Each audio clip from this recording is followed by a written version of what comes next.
Jussier Formiga versus Joseph Benavidez is the co-main event this weekend at UFC on ESPN 3, Minneapolis Ngannou versus JDS. And it's a great fight to have. This is a title elimination bout of flyweight. Most people argue that Jussier Formiga should have already earned his title shot. I mean, he beat Sergio Pettis, who was the #1 contender at one point. Then he beat Joseph Figueiredo, who was an up-and-comer as well, and secured his spot as the #1 contender. The UFC says, you don't speak English? That's not enough to earn a title shot and ruin our pay-per-view sales. Now you've got to beat Joseph Benavidez. Joseph Benavidez has been riddled with injury over the past 2 years. Comes back, though, beats Sergio Pettis, in my opinion, even though they gave Sergio Pettis a split decision win. I thought Sergio Pettis won the first round because he knocked down Joseph Benavidez. But then the second 2 rounds, I don't know how you don't give them to Joseph Benavidez. So I thought he beat Sergio Pettis, and if you count that, then Joseph Benavidez has been on a massive streak. If you count his split decision win over Sergio Pettis, which was the right call to make, then what you see is he lost to Demetrius Johnson in 2013. Then he beats Tim Elliott, Dustin Ortiz, John Moraga, Ali Bagauentiov, Zach Murkowski, Henry Cejudo, the current GOAT, in his own words, Sergio Pettis, Alex Perez, and Dustin Ortiz. And he's on a spree right now. And if he beats Jussier Formiga, you're damn fucking right that the next title fight that they're going to make at bantamweight or flyweight is the rematch between Benavidez and Cejudo.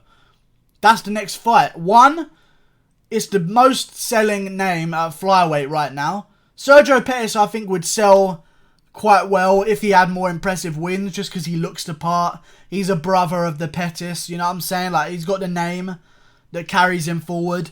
But now they've given it to Joseph Benavidez the opportunity for the title elimination. And I think it's the best choice because he's a big name. He has a win over Cejudo, so it's a compelling matchup. Okay? Even though it's a split decision win, it was close. It could have gone either way. They gave it to Joseph Benavidez, who even at one point rocked Henry Cejudo and sent him down. So at flyweight, this is a bad fight for Cejudo. I actually think that Cejudo's better at 35 than he is at 25. I think he's damn fucking good at 25, don't get me wrong. But I think that 25 is such an empty division that it's kind of easy to look good there at times. You know? Unless you're beating Demetrius Johnson, Joseph Benavidez, everyone else kind of falls in line below you. You know what I'm saying? So I like the fact that Henry Cejudo's getting this matchup. And I also feel like at 125, Henry Cejudo's way more beatable than he is at 35. I think at 35, Sterling gives him problems. But I don't see anyone else that can pose a threat to him right now. Obviously, there's guys that are waking their way up the rankings, like Piotr Jan's obviously dangerous motherfucker. You know what I'm saying? You've got Corey Sandhagen taking on the Sun Sal. He's a potential threat to Cejudo. Why am I talking about Cejudo? Benavidez versus Formiga. Formiga's a wrestler. He's going to come in there. He's going to try and take you back. He's going to try and ride you like a backpack the entire fucking fight. And Benavidez just ain't going to let that happen. You know, Sergio Pettis, as much as he's a good fighter, he's a good jiu-jitsu guy, he's a good striker. Primarily, he's a striker with little to no power whatsoever. And he's a small flyweight as well, which is why I don't really understand his move to bantamweight very much.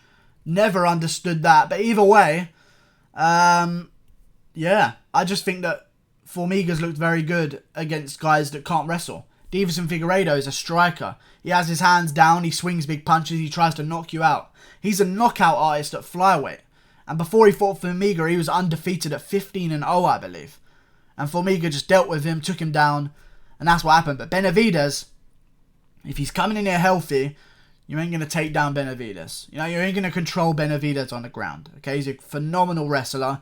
He's in phenomenal shape. He can go hard for 3 rounds. Whereas Formiga, I feel, kind of slows down in the third a little bit. As you saw against Joseph Figueiredo, he was controlling Joseph. And at the end of the fight, Josef's getting up and he's trying to land big shots. And Formiga just doesn't have the power to take him down anymore. And I'm going to go with Joseph Benavidez here. I think he dominates it start to finish. I think he gets every round. It's going to be competitive, don't get me wrong.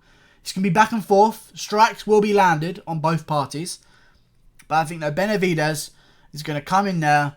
He's going to just edge out every round and he's going to get a unanimous decision win. And then we're going to see a matchup between Benavidez and Henry Cejudo.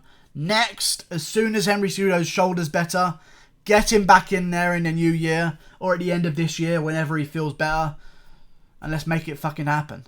You know what I'm saying? Benavidez versus Cejudo too. Because let's face it, as much as Formiga's a phenomenal talent, Formiga versus Cejudo doesn't have a ring to it. It doesn't have a pay-per-view ring to it. You know what I'm saying? Like, Benavidez versus any fighter flyweight for Cejudo, he's not the main event of a card. There's no way that Cejudo's next fight of flyweight or bantamweight right now, because there's no big names really left for him to beat, is going to be the main event of a card. You know what I'm saying? You need to slide Cejudo in there because he doesn't sell pay-per-views.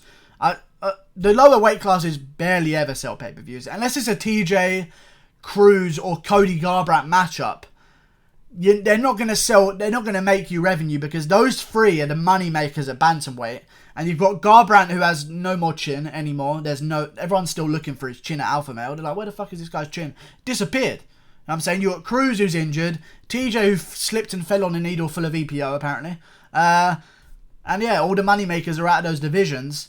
But I feel like Cejudo versus Benavidez, if it's a title fight, if Benavidez can get past Formiga, I would love to see that as the co-main event of another title fight. You know what I'm saying? Just say they did Usman versus Covington and then Cejudo. Well, but I don't know, because there's another topic I want to talk about with Covington. I don't know what's going to go on. I hope that they make that fight because Formiga versus Cejudo is such a... like, it just doesn't excite me. You know what I'm saying? Yeah, it's a dangerous fight, but the name of Formiga, you know, he's going to be quiet spoken. He's not going to say anything. Whereas Benavidez and Cejudo have bad blood. If you remember on The Ultimate Fighter, they were going back and forth constantly. And it was really the first example of like trash talking or shit talking we've ever seen in the UFC flyweight division. Was the shit talking between Cejudo and Benavidez. You know, they were getting in each other's face. Yeah, it was terrible shit talk of Benavidez just being... it just wasn't good trash talk. But it was nevertheless... they had arguments with each other and they have bad blood. And they're going to be shooting shots back and forth at each other. And I just feel like Benavidez are going to get the job done against Formiga. And then we'll see him in 6 months versus Cejudo on the co-main event of the big pay-per-view card. Done. Like and subscribe. Thanks for watching. I'll see you guys later. Goodbye.